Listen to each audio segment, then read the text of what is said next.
Jesus, quero declarar teu nome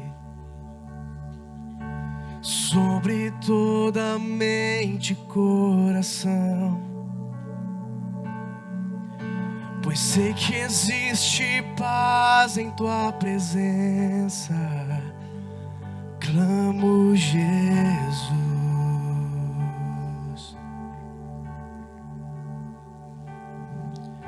Jesus, quero declarar teu nome, quebrando os vícios dessa geração.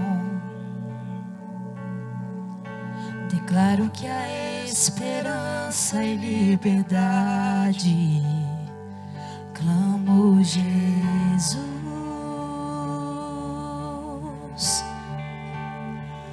Teu nome é cura, é poderoso.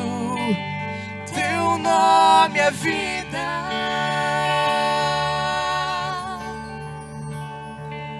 Destrói cadeias, dissipa as trevas, vem incendiar.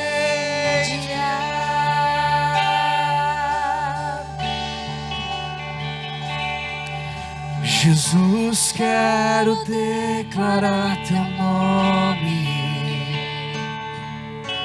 Sobre toda alma em depressão, ansiedade e medo saiam agora. Clamo, Jesus.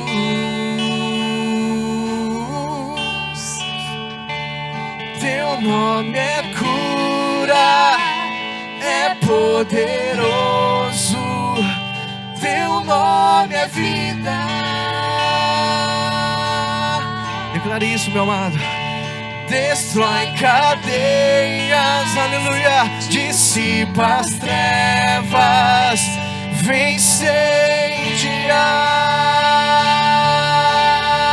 Declare, teu nome é cura, teu nome é cura, é poderoso, teu nome é vida.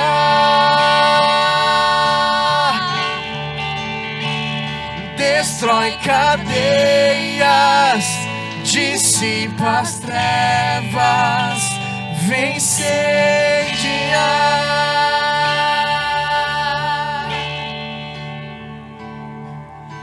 Declare pelas ruas o nome de Jesus.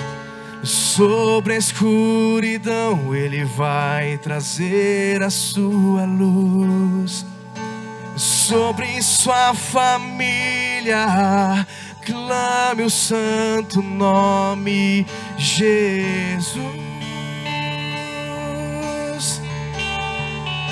Declare, meu amado, declare pelas ruas o nome de Jesus. Sobre a escuridão Ele vai trazer a sua luz. Sobre sua família, clame o santo nome Jesus. Teu nome é cura, é poderoso. Teu nome é vida. Destrói cadeias, dissipa as trevas, vem incendiar. Só, amada igreja, declare, meu amado, teu nome é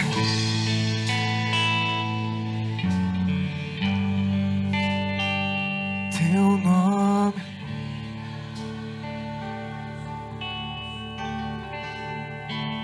Destrói, dissipa as trevas, vem incendiar. Aleluia, glória a Deus.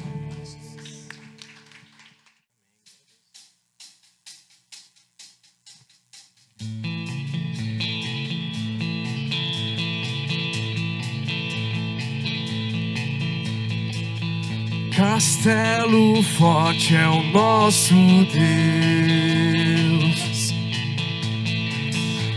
espada e bom escudo,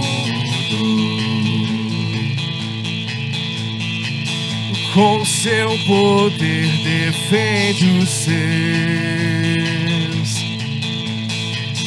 em todo transe agudo. Com fúrias pertinaz, persegue Satanás com ânimo cruel, astuto e muito rebelde. Igual não há na terra.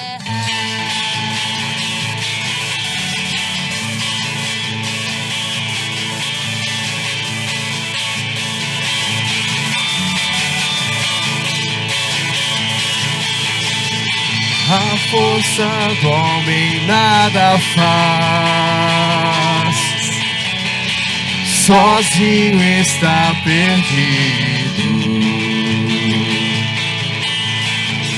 Mas nosso Deus socorro traz em seu Filho escolhido. Sabeis quem é Jesus, o que venceu na cruz, Senhor dos altos céus e sendo o próprio Deus. O quê?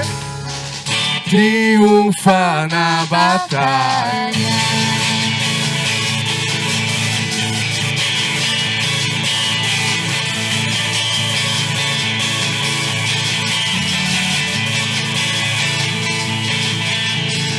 Se nos quisessem devorar, demônios não contados não poderiam derrotar, nem ver-nos assustados. O príncipe do mal, com seu plano infernal, já condenado está, vencido cairá. Por uma só palavra.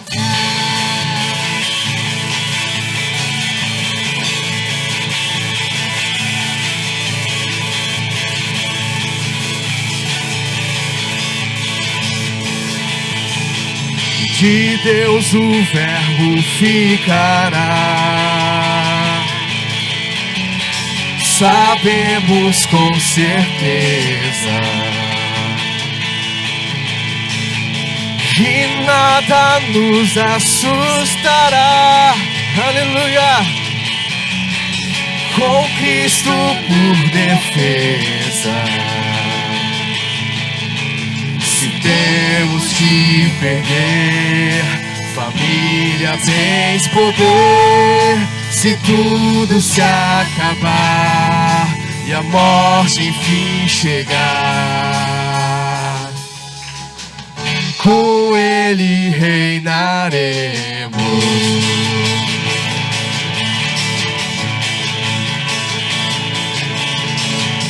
Castelo forte é o nosso Deus, castelo forte é o nosso Deus. Declare isso, meu amado. Castelo forte, castelo forte é o nosso Deus, castelo forte é o nosso Deus. Aleluia, glória a Deus.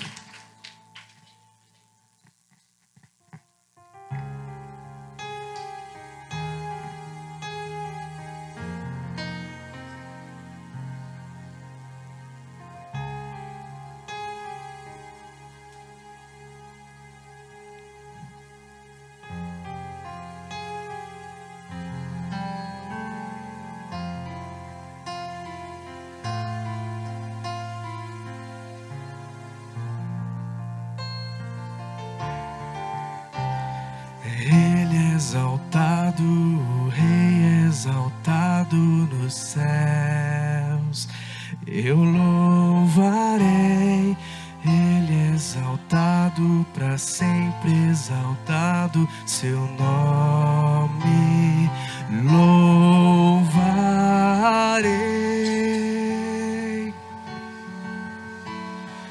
Ele é o Senhor, sua verdade vai sempre reinar. Terra e céus glorificam teu santo nome. Ele é exaltado, o Rei é exaltado nos céus. Ele é exaltado, o Rei é exaltado nos céus. Eu louvarei.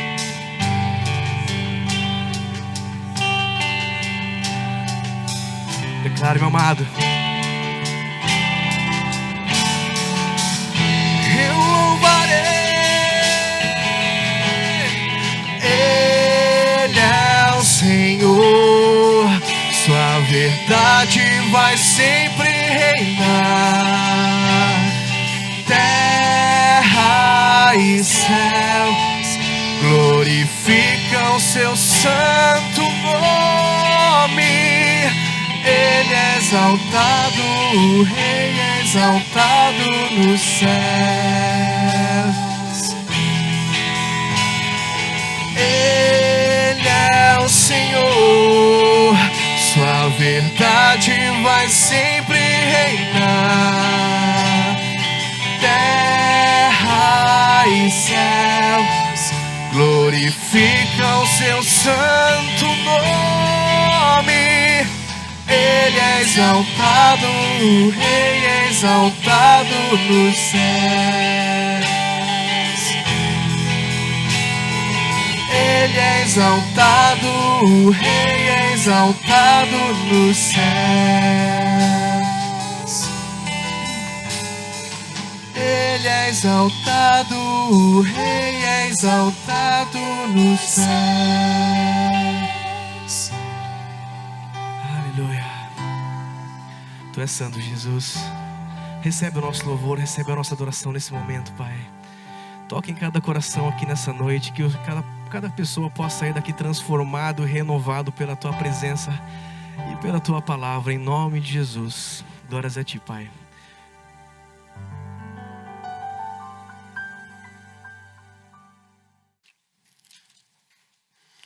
Estava meditando essa semana em Atos capítulo 11, se puder abrir a sua Bíblia, também será projetado aqui no telão. Atos capítulo 11. E hoje eu quero conversar com vocês a respeito de uma igreja aprovada por Deus. Uma igreja aprovada por Deus. Nós estamos vivendo ainda o aniversário da Reforma. Na verdade, o aniversário de 507 anos da Reforma vai acontecer dia 31, né? E ontem nós tivemos esse culto alusivo à Reforma. E hoje nós vamos continuar falando um pouquinho sobre igreja. Porque essa reforma precisa continuar. Assim como houve essa reforma de 31 de outubro de 1517, essa reforma precisa continuar na nossa vida, na nossa igreja, talvez na nossa denominação, por que não? Nós precisamos estar se renovando o tempo todo. Precisamos ser aprovada por Deus o tempo todo. Então, eu pensei em falar um pouquinho sobre a história da igreja aqui hoje, contar um pouquinho sobre a reforma, mas o Espírito Santo me levou a esse texto. E eu vou deixar para esse momento, um momento no horário da escola dominical, que eu acho que é mais apropriado para falar sobre a reforma, e não num culto à noite de domingo. Mas, falando sobre a reforma do século XVI, que aconteceu com Martinho Lutero, quando ele olha para esse texto em Efésios 2, 8, 9, porque pela graça sois salvos, por meio da fé e não dos esforços humanos, e isto não vem de vós, é dom de Deus, não vem das obras, para que ninguém se glorie. Então, através desse versículo, os olhos de Lutero foram abertos. E ele começou a enxergar o evangelho de forma diferente. E esse evangelho chegou até nós. Se passaram 507 anos e esse evangelho chegou até nós. E nós precisamos olhar também para essa reforma para os dias de hoje, porque não está acabada essa reforma. Ela continua em nossa vida, em nossa igreja, em nossa comunidade. E olha o que diz o capítulo 11, do versículos 19 até o versículo 30. Os discípulos são chamados de cristão em Antioquia. Verso 19 diz assim: os que foram dispersos a partir da perseguição que começou com a morte de Estevão se espalharam até a Fenícia, Chipre e Antioquia, não anunciando a palavra a ninguém que não fosse judeu.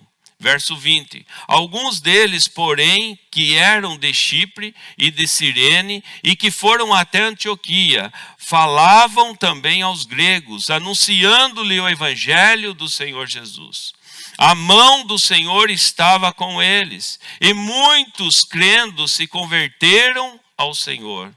A notícia a respeito deles chegou aos ouvidos da igreja que estava em Jerusalém e enviaram Barnabé até Antioquia. Quando ele chegou e viu a graça de Deus, ficou muito alegre e exortava a todos a que com firmeza de coração permanecessem no Senhor, porque era homem bom, cheio do Espírito Santo e de fé, e muita gente se uniu ao Senhor.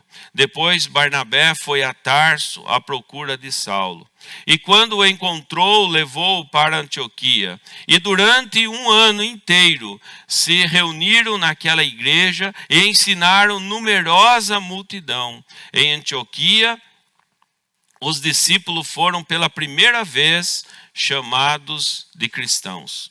Naqueles dias, alguns profetas foram de Jerusalém para Antioquia, e apresentando-se um deles, chamado Ágabo, dava a entender pelo Espírito que haveria uma grande fome em todo o mundo. Essa fome veio nos dias do imperador Cláudio. Os discípulos, cada um conforme as suas posses, resolveram mandar uma ajuda aos irmãos que moravam na Judéia. E eles o fizeram, enviando essa ajuda aos presbíteros por meio de Barnabé e Saulo. Amém? Esse texto de Atos, capítulo 11, está falando sobre a expansão da igreja. Aqui a igreja começa a anunciar o evangelho depois da ascensão de Jesus. Depois que Jesus sobe ao céu, aqui os discípulos saem com o poder do Espírito Santo para anunciar o evangelho.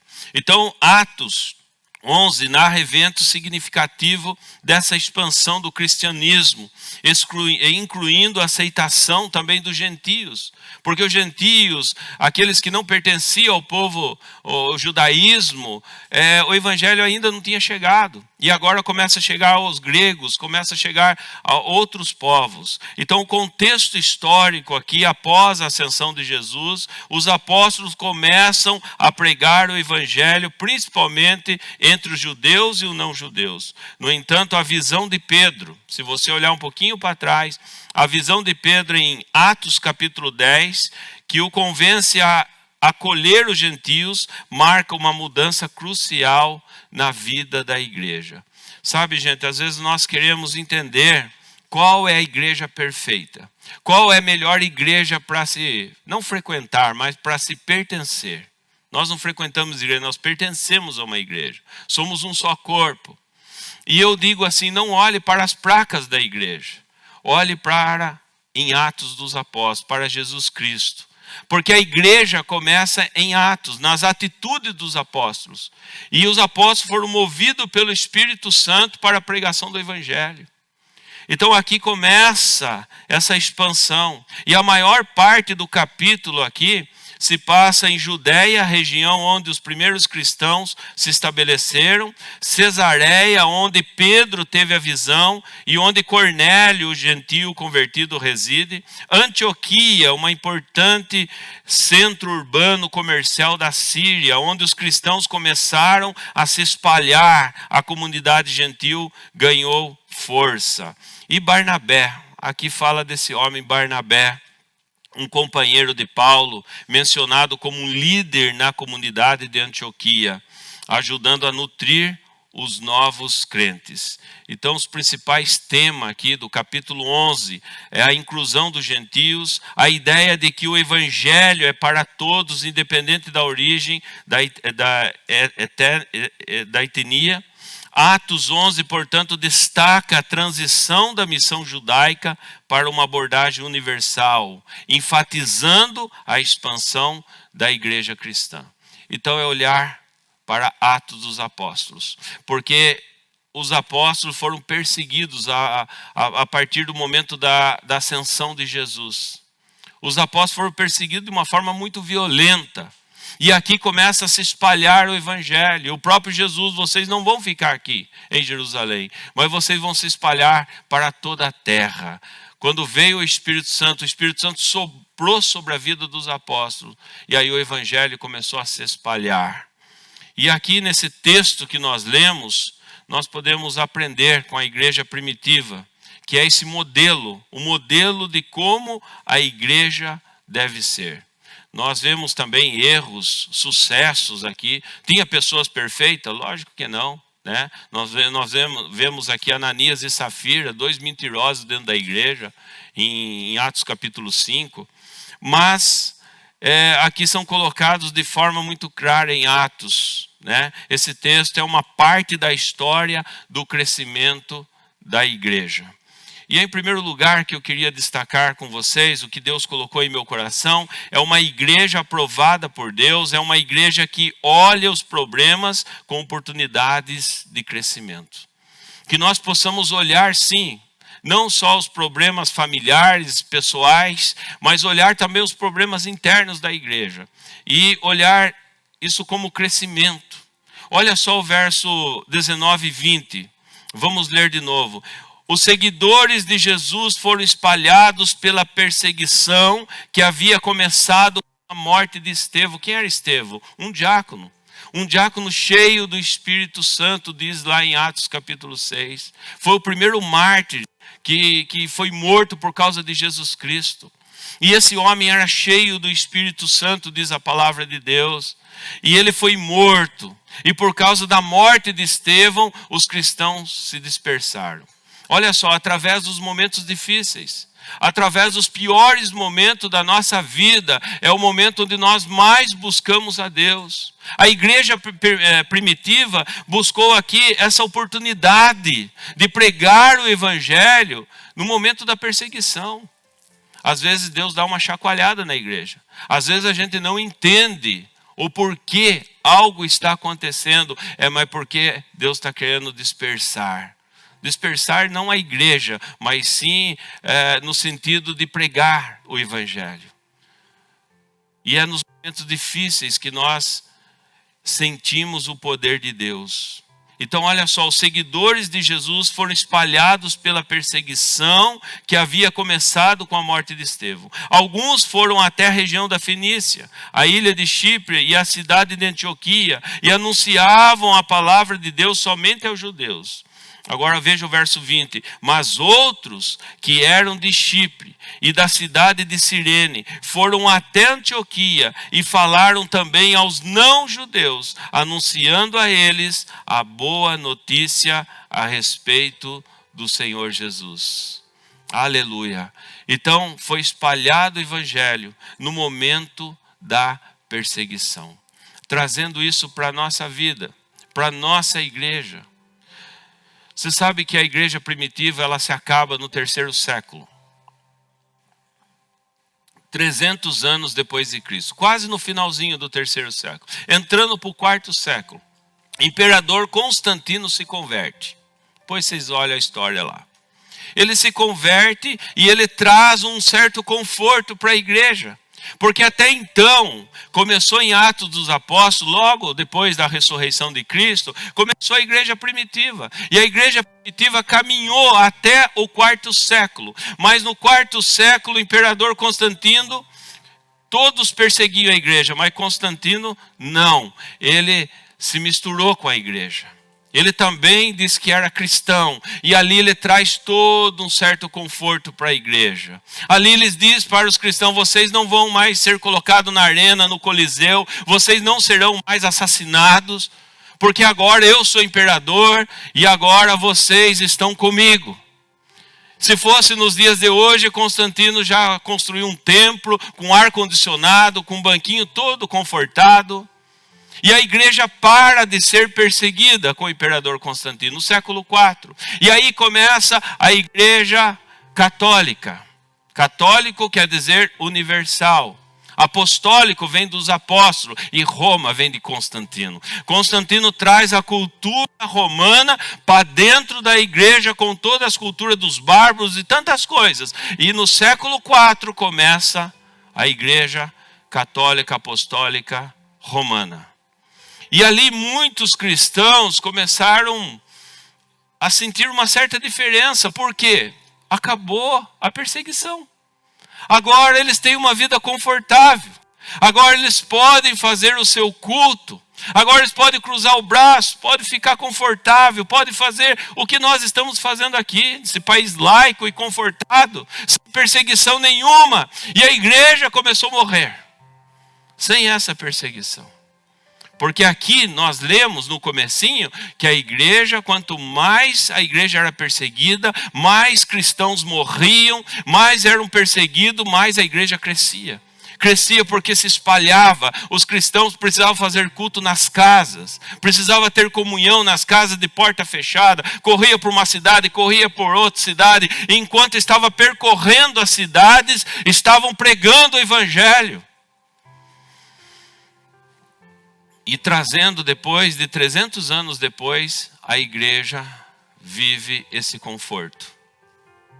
E esse conforto vai do século IV até o século XVI. 1200 anos. A igreja meio que se perdeu.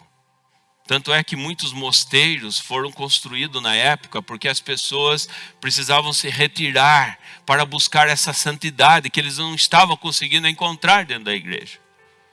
Mas não é isso que Jesus falou. Jesus não quer que você se tranque num mosteiro. Jesus não quer que você fique num lugar alienado. Não, um momento de solitude sim. Eu vou me retirar, como Jesus fazia para os Montes das Oliveiras. Eu vou me retirar para o Jardim do Getsemane e vou ter um momento com Deus. Mas Jesus depois descia a montanha para curar, para profetizar, para abençoar, para pregar o evangelho e as boas novas.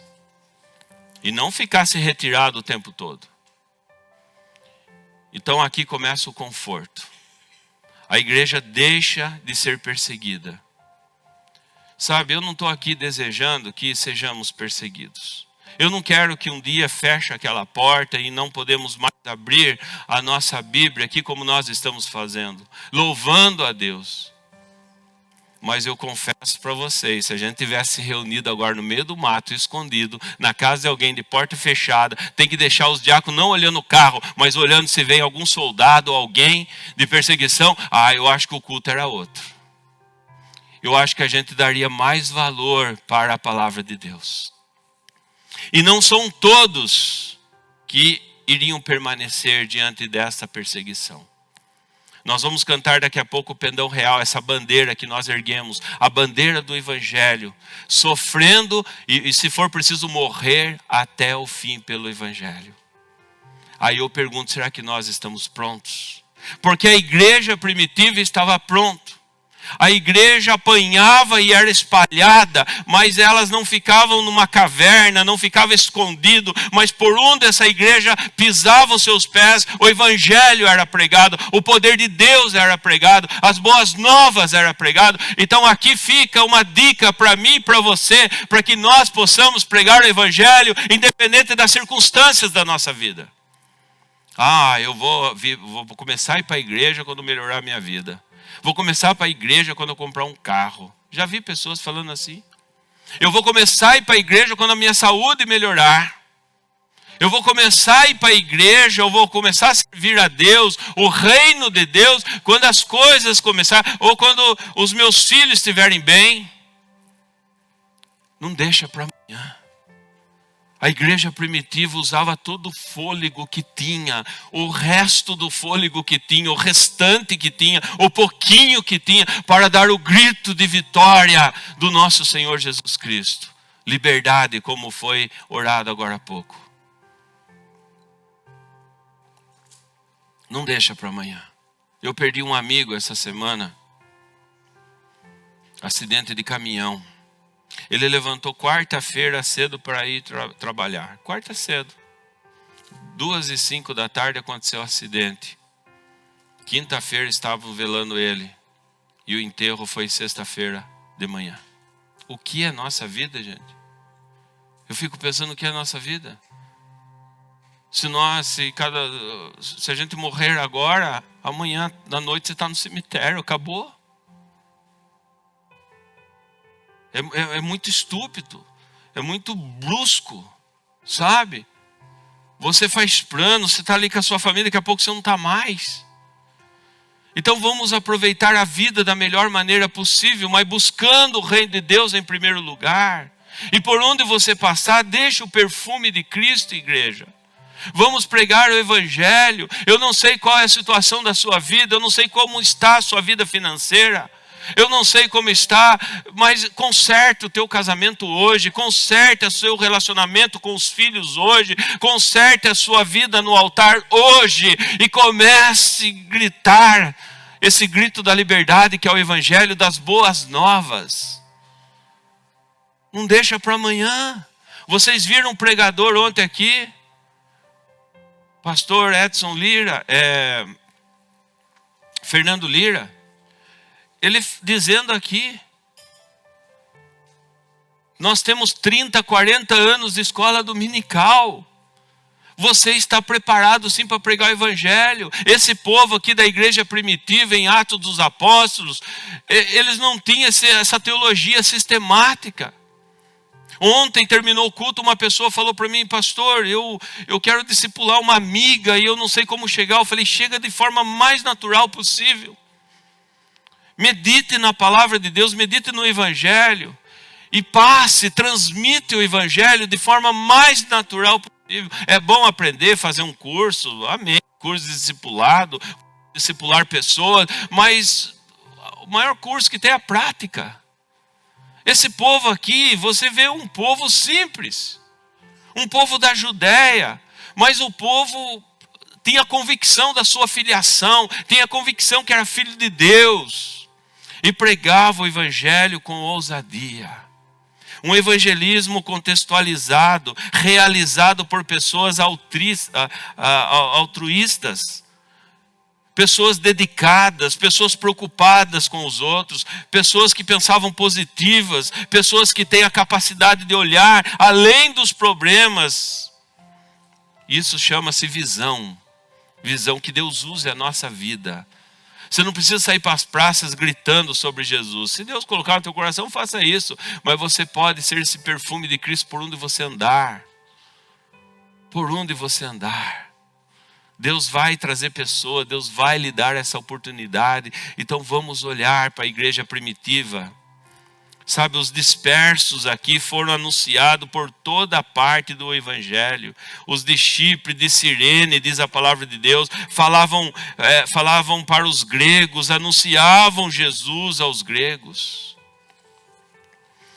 Então, em primeiro lugar, que você possa aproveitar até os momentos difíceis para pregar o evangelho. Não espere as coisas melhorar. A igreja primitiva não esperava as coisas melhorar. Mas em segundo lugar, dentro do texto, uma igreja aprovada por Deus é uma igreja que está interessada na aprovação de Deus. Entenda isso, gente. Eu não posso estar aqui interessado na tua aprovação, não, estou interessado na aprovação de Deus. O like é de Deus. o joinha de Deus. As pessoas estão em procura de likes hoje, né? E ficam depressivos quando não tem like. Ai, meu Deus do céu. Posta a foto, parece que está pescando. Joga a vara, vamos ver qual peixe vai cair ali, né? E aí tem que ter os likes da vida. Nossa, ninguém curtiu. Só 10. Meu Deus. Aí você olha o like do vizinho. Nossa, por que bomba o vizinho? Gente, deixa eu falar uma coisa. A gente posta para anunciar o evangelho. As fotos que eu tiro aqui é para anunciar o evangelho. Para fazer propaganda da nossa igreja, para que as pessoas possam vir para cá e ouvir o evangelho. Mas a nossa aprovação não vem de homens, vem de Deus. Olha o que diz o verso 21. O poder, a mão do Senhor, o poder de Deus estava com eles. E muitas pessoas creram e se converteram no Senhor. A mão de Deus estava com a igreja primitiva. A mão de Deus estava com o apóstolo. E eu tenho certeza que a mão de Deus está conosco também. Em nome de Jesus. Antes de você pensar em ser aprovado pelas redes sociais, que você seja aprovado por Deus. Por Deus. A mão do Senhor estava com eles. Olha que coisa maravilhosa. Deus só coloca a sua mão sobre a obra que Ele aprova. Só sobre a obra que Ele aprova. Porque a mão do Senhor estava sobre a igreja. E quando a mão de Deus está sobre a igreja, conversões de vida. Veja o verso 21, a parte B. E muitas pessoas creram e se converteram. Muitas pessoas creram e se converteram. Então, quando Deus aprova a igreja, há conversão de pessoas. Quando Deus aprova a igreja, a visão missionária. Veja o verso 22. Chegou a notícia dessas coisas aos ouvidos da igreja em Jerusalém. E enviaram quem? Barnabé a Antioquia. Está vendo só? A igreja se espalhou, começou a pregar o evangelho. Esse evangelho chegou até Jerusalém. E aí foram buscar reforços. E Barnabé, que era um homem de Deus, foi até lá para pregar o evangelho, para ajudar. E aí desperta uma vida missionária para a igreja. Desperta uma vida missionária para os nossos jovens. Missão aonde eles estão. E quem sabe missão para um outro lado do mundo. Resultado da ação é visão missionária. Veja o verso 26 comigo. E durante um ano inteiro, reuniram-se naquela igreja, e instruíram muita gente. E em Antioquia, os discípulos, pela primeira vez, foram chamados cristãos. Pela primeira vez. Por causa da perseguição, pregar em Antioquia, muitos se converteram. Foi o pessoal missionário lá para pregar o evangelho. E olha, e ficaram um ano instruindo, um ano discipulando aquele povo. Precisamos da unção do Senhor, da unção de Deus. Que nessa noite, falando sobre a reforma, nós podemos pedir a unção de Deus sobre nós, sobre a nossa igreja, para prosseguirmos nesses dias tão difíceis que nós estamos enfrentando. Não precisamos da aprovação de outros crentes. O que é importante não é o que os outros crentes pensam de nós, é sim o que Deus pensa. Mas se você está aprovado por Deus, automaticamente tu está aprovado por outros cristãos. Com certeza. Com certeza você tem dado bom testemunho. Então aproveita as oportunidades, mesmo nos momentos difíceis, que você possa estar aprovado por Deus, e você já está aprovado por Deus para pregar o evangelho. Mas em terceiro lugar, veja o verso 23 de Atos 11. Quando chegou lá e viu como Deus tinha abençoado aquela gente, Barnabé ficou muito alegre e animou todos a continuarem fiéis ao Senhor de todo o coração. Uma igreja aprovada por Deus evidenciam a graça do Senhor através de vidas frutíferas. Olha só, em outra versão diz assim, e este ali chegando e vendo a graça de Deus, ficou alegre e animou a permanecer Senhor de todo o coração. Quando nós vemos uma igreja aprovada por Deus, uma igreja que prega o evangelho, é uma igreja que produz frutos. Barnabé chegou lá e não viu as pessoas desanimadas. Barnabé chegou em Antioquia e não viu as pessoas, olha, eu vou voltar, não está dando certo, ninguém não. O poder de Deus estava ali. O poder de Deus estava fazendo milagres. E Barnabé incentiva a igreja, numa igreja cristã saudável, pequena ou grande, urbano ou rural, rico ou pobre, evidencia-se a graça do Senhor sobre ela através de vidas, de pessoas transformadas, de pessoas trabalhadoras. E a graça é evidente pela alegria e firmeza dos irmãos. É assim que nós vemos essa igreja.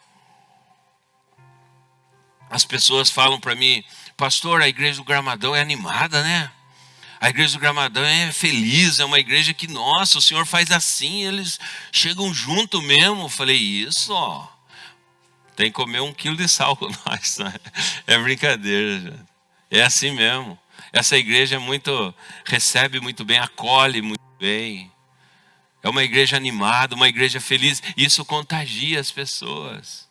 Contagia, por isso que eu gosto de culto alegre, por isso que eu gosto de luzes. Olha, eu estou com medo de pegar fogo só tudo aqui, mas eu gosto de luzes, assim, olha, em nome de Jesus, não vai pegar fogo, mas é assim, igreja alegre, viva.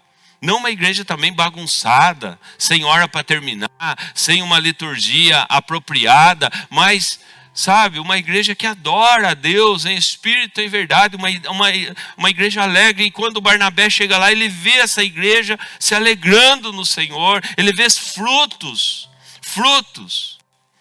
Então uma pessoa que tem Jesus é uma pessoa alegre, é uma pessoa que abraça, é uma pessoa que tem compaixão, é uma pessoa que, sabe, está ali para trabalhar, está ali com alegria, está ali para servir.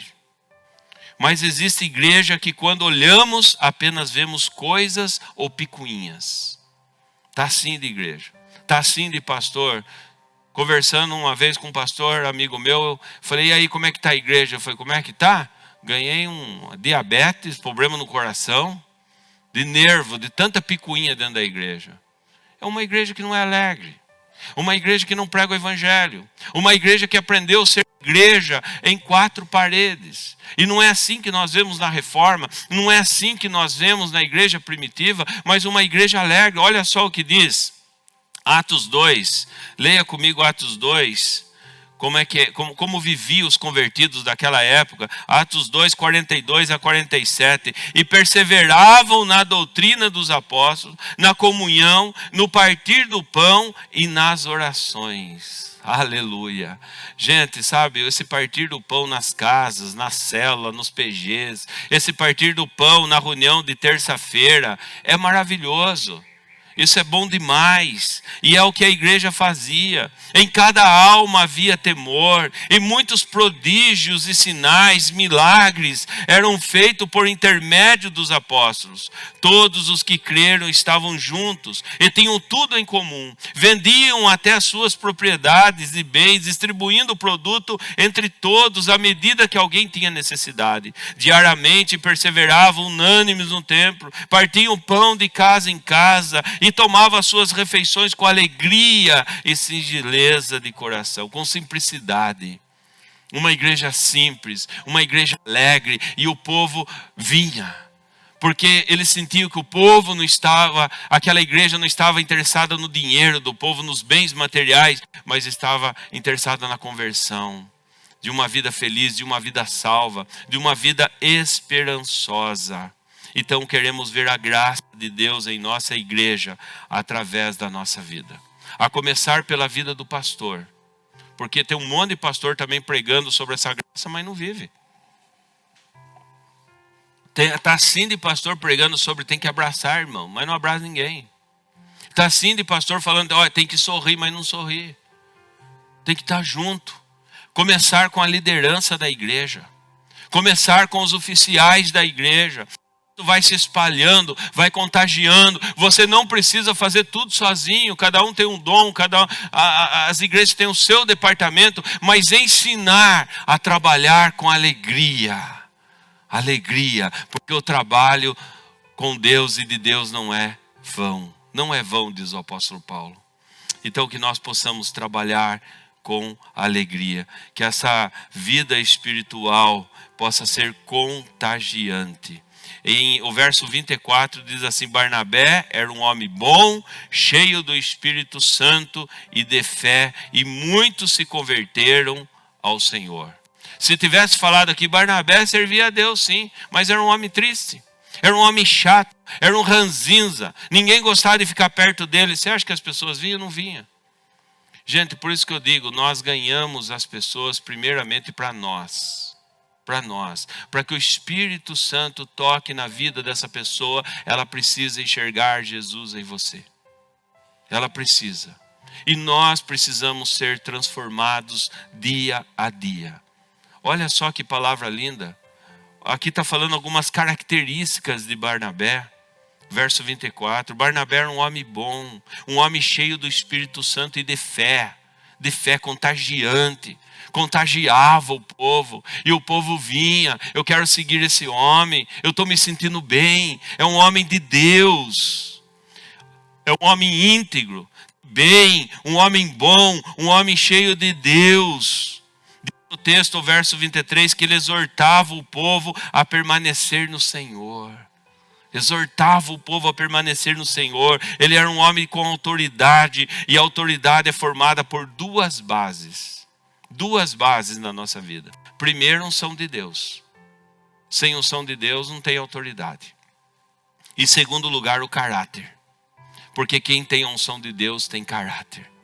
E aqui nós olhamos para Barnabé, um homem contagiante, onde as pessoas se convertiam a olhar para ele. Eu quero esse Jesus. Aí sim, o Espírito Santo faz a obra na vida das pessoas. Que Deus use você. Que Deus use a sua alegria. Que você possa contagiar as pessoas.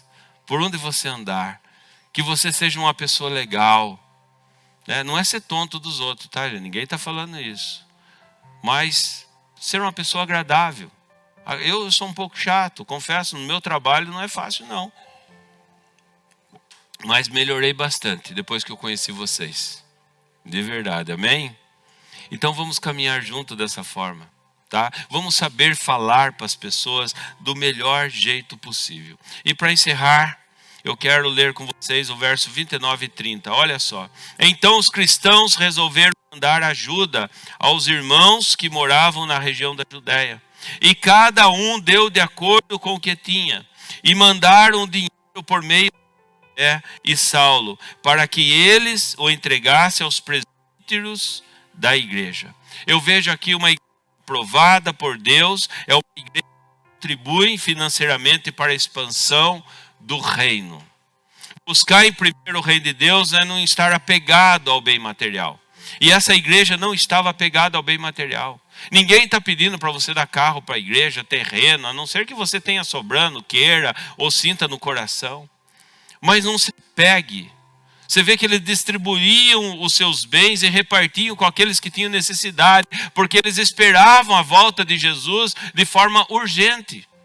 Jesus tinha acabado de subir, Jesus falou que voltaria, mas eles não esperavam que ia demorar mais de 2000 anos, que nós estaríamos aqui pregando essa palavra. Mas distribua para aqueles que precisam. Distribua. Sabe, ajude aqueles que precisam, porque houve uma fome muito grande. Foi profetizada essa fome. E a igreja estava ali para ajudar, para contribuir, para levar alimento, para dar uma cesta básica. Contribuam, gente. Nós estamos com pouquíssima cesta básica, está entrando bem pouquinho. E às vezes a gente precisa e não tem de emergência aqui na igreja. É lógico que nós temos sim a preocupação para quem entregar. Porque às vezes a pessoa não está precisando da cesta básica. Às vezes a pessoa está precisando do quê? De trabalho. A igreja também precisa ensinar. A igreja também precisa emergir na sociedade para ajudar essas pessoas. Talvez arrumando um trabalho, talvez aconselhando. Mas aqui diz que eles estavam ajudando o povo a resolver esse problema difícil. Então cada um que deseja ver o reino de Deus crescer, precisará dar o seu melhor, enviando a sua oferta segundo as suas possibilidades. Uma igreja forte se faz da dependência de Deus, como vimos no texto acima, mas também da nossa liberalidade em contribuir, em entregar nossas ofertas de fé e amor. Tanto nosso dízimo, porque você está agradecendo a Deus por aquilo que Deus já abençoou você, mas também a nossa oferta para ajudar os necessitados. Assim fazia essa igreja. Assim essa igreja tinha uma visão além do alcance. Assim essa igreja foi aprovada por Deus. Então queremos fazer a vontade de Jesus. E como sua igreja, precisa ser o que Ele deseja que sejamos. O modelo foi dado pela igreja de Antioquia, que nós acabamos de ler em Atos capítulo 11, 19 a 30. Que nós possamos olhar para esse texto e, se for preciso fazer uma reforma dentro de nós, nós faremos, para que possamos ser uma igreja viva e relevante na nossa sociedade. Amém? Vamos orar enquanto o Ministério de Louvor. Pai, nós agradecemos por essa palavra e te pedimos que seja aplicada em nossa vida, Pai. Assim como nós cantamos Castelo Forte agora há pouco, que foi feita por Martinho Lutero, Pai. Nos momentos mais difíceis da sua vida, ele compôs esse hino no momento de perseguição, Pai. Que o Senhor seja o nosso castelo forte, Pai. Mesmo diante de algumas perseguições, talvez até perseguições pecaminosas, talvez até um vício indesejado, que sejamos libertos, Pai. Libertos para pregar o Teu Evangelho, libertos para amar, libertos, Senhor, para fazer a Tua vontade como igreja, Pai. Que possamos olhar os problemas e entender que fazem parte de oportunidade que Deus está nos dando, Pai. Oportunidade para ter mais paciência, oportunidade, Senhor, para pregar o Evangelho, talvez no hospital, talvez nos momentos que as pessoas estão com o coração mais frágil. Que o Senhor possa usar a nossa vida, Pai. Que possamos, Senhor, olhar todo dia e dizer que estamos à Tua disposição e queremos ser aprovados por Ti, Senhor. Que o Senhor possa evidenciar os Teus frutos em cada vida aqui presente, Pai. Queremos buscar uma espiritualidade contagiante, Pai. E queremos deixar a nossa vida financeira nas Tuas mãos, Senhor. Que o Senhor possa trazer generosidade em nosso coração, Pai. E abençoar vidas que estão em nossa volta. Que as pessoas possam a IPI de Gramadão e enxergar o Senhor Jesus Cristo. É a oração que fazemos, agradecidos, em nome de Jesus. Amém? Nós vamos cantar agora o Pendão Real, que é o hino oficial da nossa igreja. E todo mundo com a Bíblia na mão, até as crianças já estão. Aí no momento do coro nós estaremos erguendo a nossa Bíblia, que é o nosso pendão.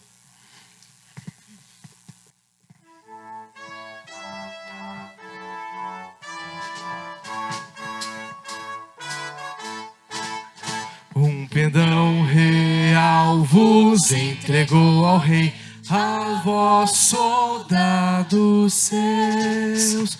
Corajosos, pois nem vos defendem, marchando para o céu.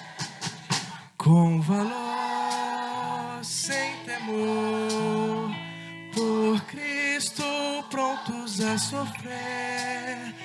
Bem alto erguei o seu pendão, firme sempre até morrer. Confirmados já os 100 batalhões do grande usurpador, declarai-vos hoje Bravos que Deus avante sem temor, com valor, sem temor, por Cristo prontos a sofrer. Bem alto erguei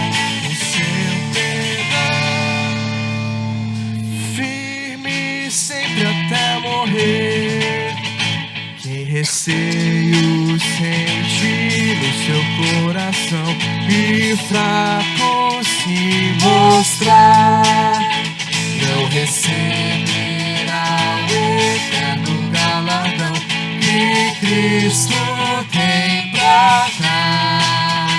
Com valor, sem temor, por Cristo prontos a sofrer, bem alto erguei o seu pendão, firme sempre até morrer. Pois sejamos todos a Jesus leais, nasceu real perdão. Os que na batalha sempre são fiéis, com Ele reinarão.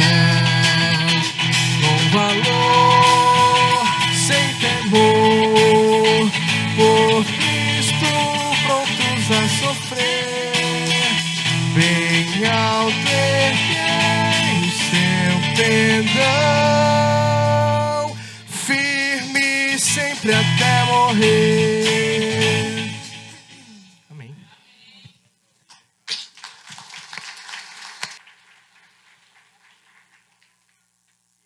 Ser as nossas crianças desde ontem participando, o Ministério Infantil, Vânia, Deus abençoe muito.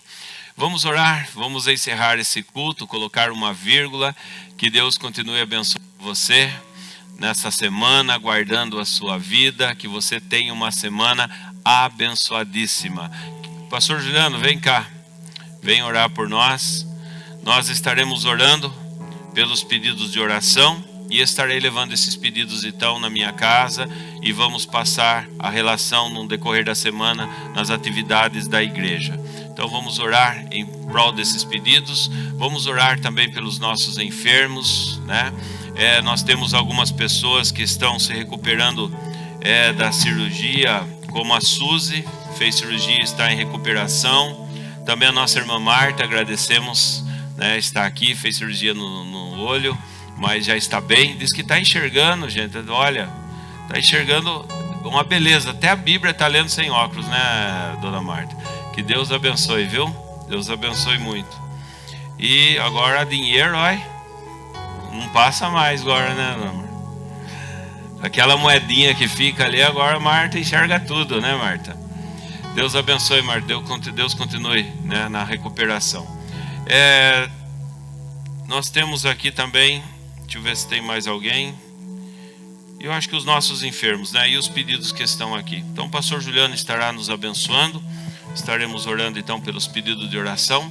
E depois, gente, terminando, encerrando, nós vamos para o salão social, tá bom? Temos muita coisa lá, muita sustância lá. E eu quero que vocês fiquem bem à vontade mesmo, ok? Oremos. Pai, em nome de Jesus, Amém, nós apresentamos, Senhor, as Sim, nossas meu vidas diante de Ti, Senhor. Amém, Jesus. Estamos na Sua presença e com fé, Senhor, no Teu sangue, na Sua graça, Aleluia, Pai. na Sua palavra, na Sua verdade, ó Pai. Sim, meu Pai. Apresentando cada pedido de oração, Amém, Jesus. cada necessidade diante do Seu altar. Sim, meu Pai. Nós não podemos com as nossas forças, É verdade. não podemos Te impressionar, não podemos chamar a Tua atenção, senão pelo Seu próprio amor e pela Amém, Sua Jesus. graça.